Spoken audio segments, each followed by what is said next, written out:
morning and welcome to the Modise Network. In the program this morning, as violence against women and children escalates in South Africa, we ask activist and researcher Lisa Vetten why the campaigns aimed at raising awareness seem to be failing. And later we talk to AMCU President Joseph Mathunjwa about the state of affairs in the mining industry.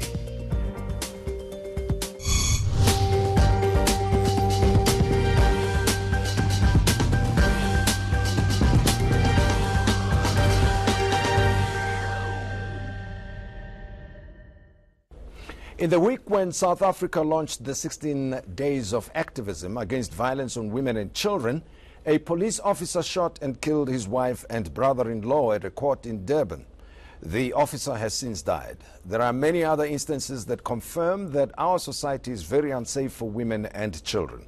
A taxi driver has been sentenced to 13 life sentences in prison for abducting and raping more than 12 women, and 2 men were recently arrested for killing 3 women and 4 children.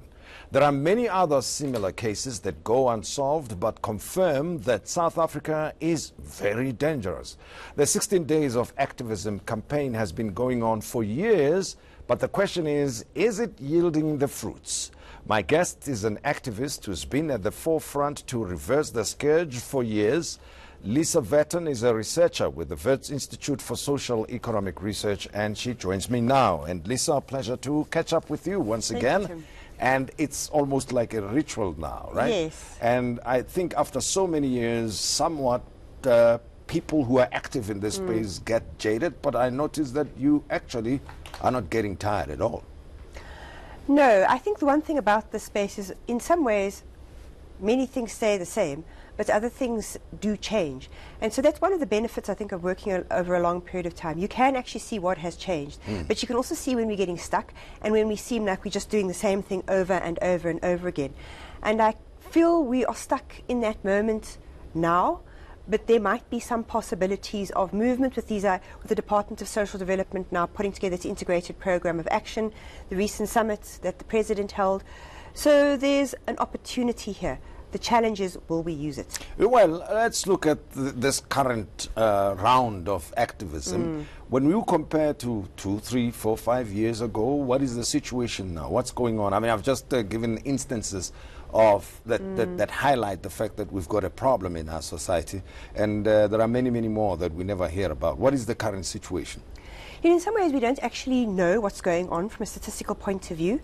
We can see that the police statistics for murders of women have increased. Why? We don't know. We have no idea what's really going on with rape because so many rapes are not reported to the police. So it's very hard. So the figures have gone down. They're showing a slight increase again. What's that about? And it points to, I think, serious gaps in the way we obtain information and analyze information. And we really have no idea what's going on with domestic violence. But what is the average, for instance, of cases that are reported to the police which involve women or children? Do we know? No, it's very hard to say. You know, they'll give you homicide statistics or murder statistics, and they'll break it down into women and children, but you won't know why those women died. Did they die in a hijacking? Did they die as part of a break-in? Or were they murdered by their partners? Or was it a rape murder? Which are very gendered phenomenon. So those sorts of questions we can't answer. And without that detail, you can't really do anything effective. Well, let's look at South Africa then in comparison to other countries, and then we'll deal with other issues. Yes. That it has been said repeatedly that South Africa is one of the most unsafe countries for women. Is that true? Because you will recall many years ago a cabinet minister who was live on a television program disputing the statistic that was being given at the time. So what exactly is the situation, and how does South Africa compare to other countries? I think we have to say it's a dangerous country for men and women. Our male homicide or murder rates are 5 times that of women in South Africa. So it's a dangerous country for both men and women. Very few countries have done the research looking at intimate femicide rates, or the rates at which women have been killed by their intimate partners. South Africa has. We have, our rate is 5 times that of the global average. So you can see that's very high. But again, you have to take into account that many countries have not done the research. Yes. The police's statistics for this year suggest that our rate of rape is higher than many other countries. However, there's a problem in that many countries have different definitions of rape. So when you're comparing, you might not be comparing the same things. And what you are also actually comparing is the rate of reporting.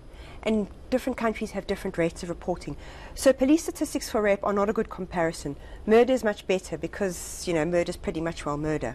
I saw a report earlier, about 10 days or so ago, that said that women were likely to be killed in their own homes, that their homes were the most unsafe areas, and not only in South Africa, it appears, yes, but elsewhere in the world.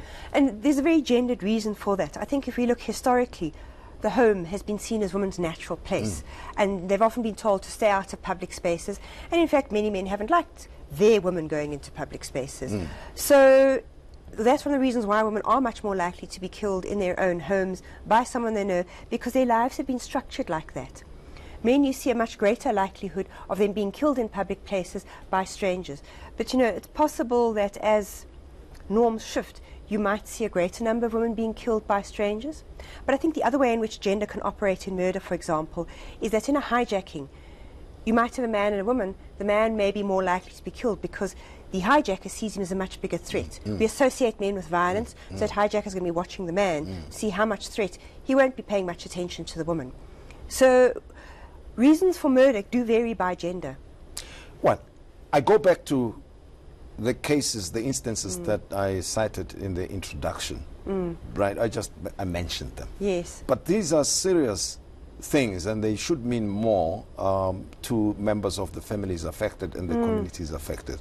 But the problem is, you say it today, and the next news bulletin will be carrying other similar type stories. Why do you think we are so inured, if you will, to such information? It's so commonplace, in other words.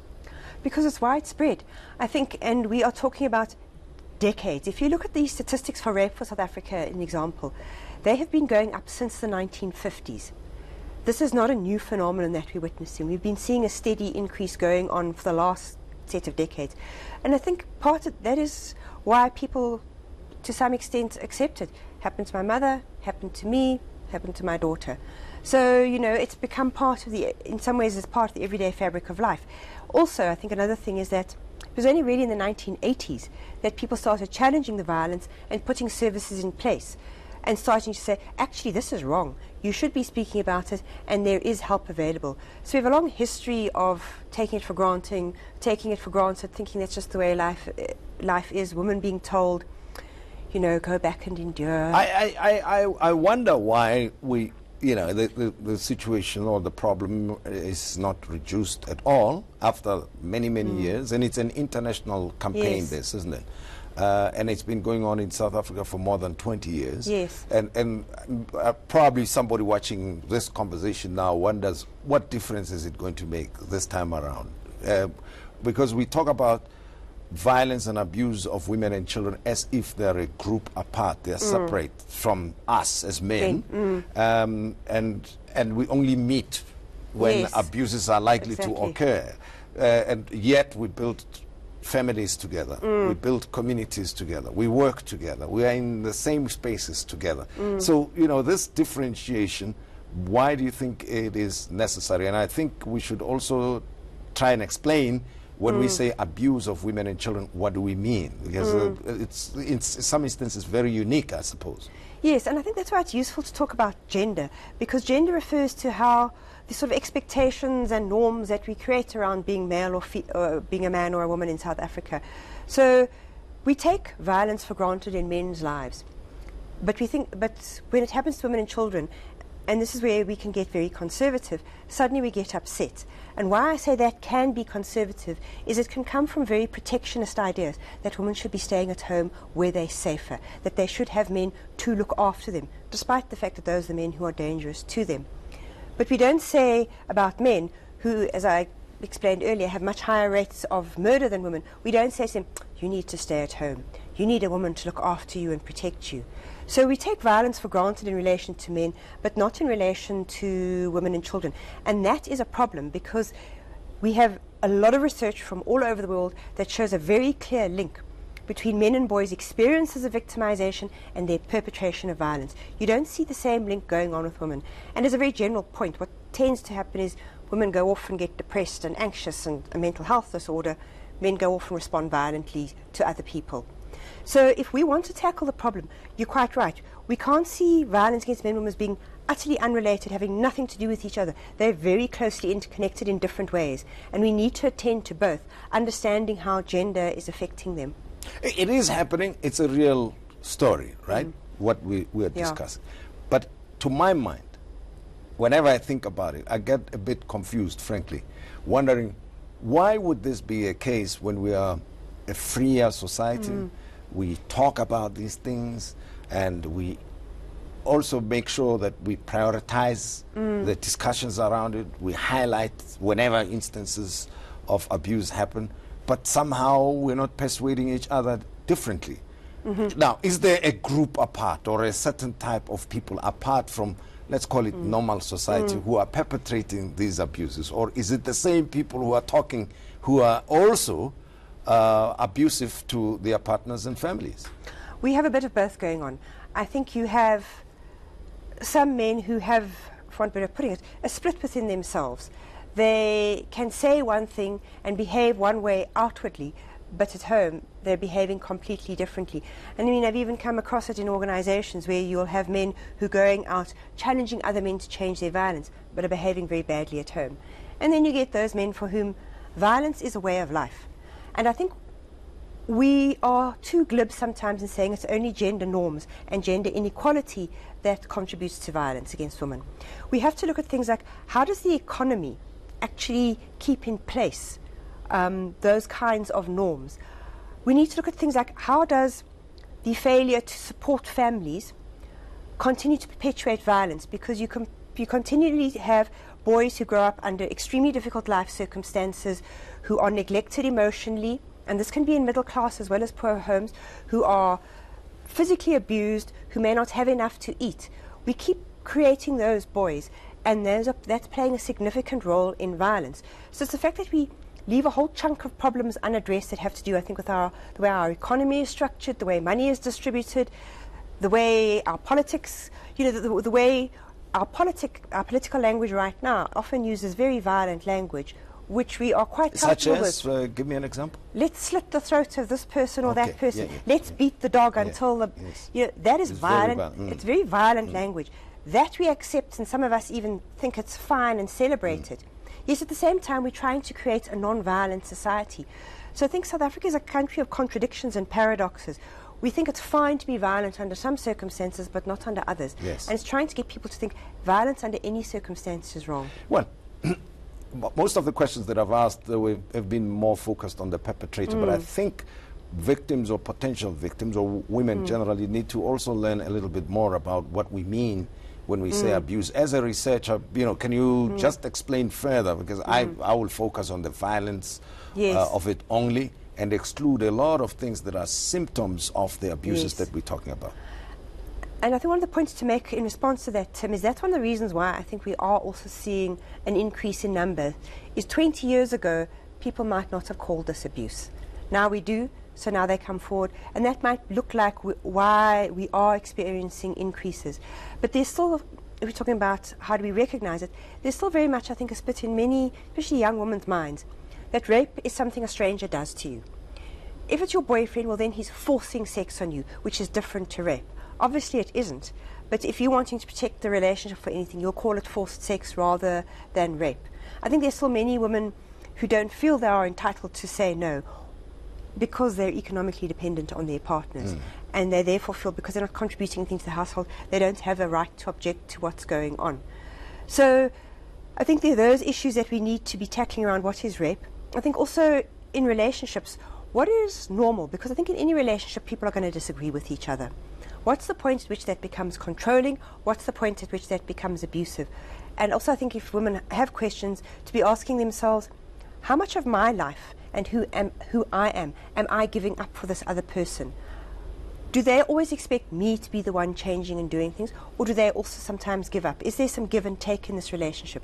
Because I think the more relationships start to become very one-sided around who calls the shots, who obeys, who dictates, you're starting to see, if it isn't abusive already, you're starting to see the makings of abuse.